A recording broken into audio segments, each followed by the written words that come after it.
Setiap tahun jutaan hewan disembelih saat Idul Adha. Tapi di zaman modern seperti sekarang, masih perlukah kita melakukannya? Bukankah kurban itu tradisi kuno yang sudah ada sejak ribuan tahun lalu, dari zaman Nabi Adam, Nabi Ibrahim hingga saat ini? Apakah kurban saat ini masih relevan di era modern ini? Banyak orang yang mulai bertanya-tanya, bukankah lebih baik kalau uang kurban disedekahkan saja, atau dikumpulkan untuk membangun sekolah dan membantu masyarakat miskin? Jika kita hitung, saat ini penduduk Indonesia berjumlah sekitar 280 juta jiwa. Sekitar 87% dari jumlah itu adalah orang Islam. Artinya ada 243 juta orang Islam di Indonesia. Kalau 25% saja dari orang Islam berkurban, dan dengan asumsi harga satu kambing 2,5 juta, maka total dana kurban bisa mencapai lebih dari 151 triliun rupiah. Jumlah yang sangat luar biasa besar. Dengan dana sebesar itu, kita bisa membangun sekitar 151.000 gedung sekolah baru, jika biaya membangun satu sekolah adalah 1 miliar rupiah. Sebagian orang berpendapat dana sebesar itu akan lebih bermanfaat jika langsung diberikan kepada orang miskin saja. Pendapat ini ya patut kita apresiasi, karena mungkin lahir dari rasa empati yang tinggi pada orang miskin.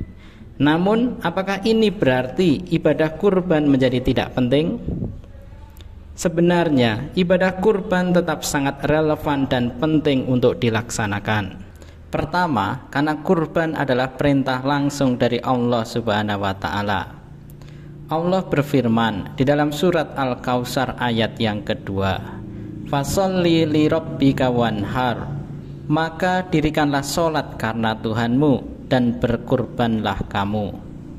Jadi kurban bukan sekedar tradisi, tapi ibadah yang bernilai spiritual tinggi dan akan tetap ada sampai akhir zaman kelak.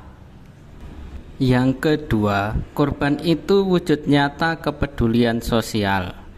Daging kurban itu tidak dinikmati sendiri oleh orang yang berkurban. Sebagian besar dibagikan kepada fakir miskin, tetangga, dan kepada orang yang membutuhkan.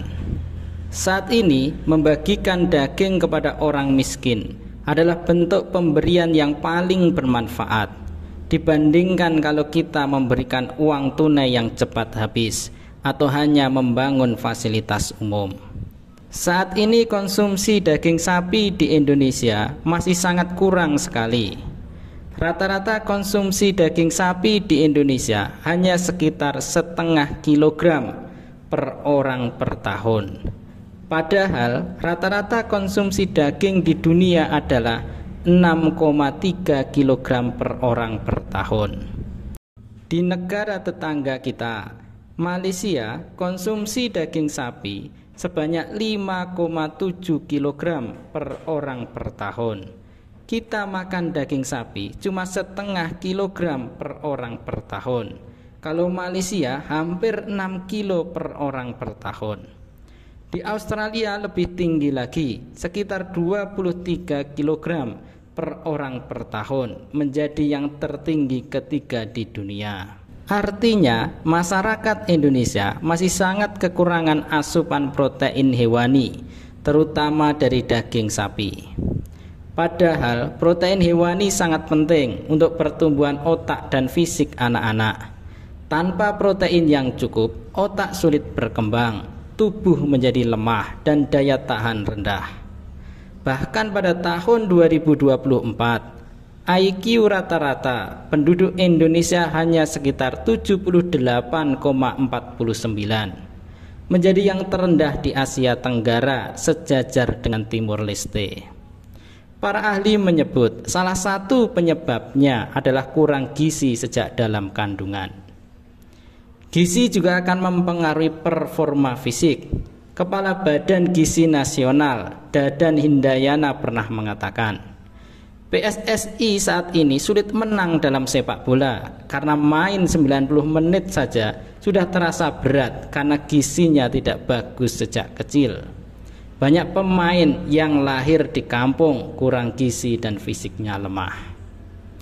Kalau kita lihat negara-negara maju seperti Korea Selatan, Jepang, Belanda, dan Eropa Barat memiliki konsumsi protein yang tinggi.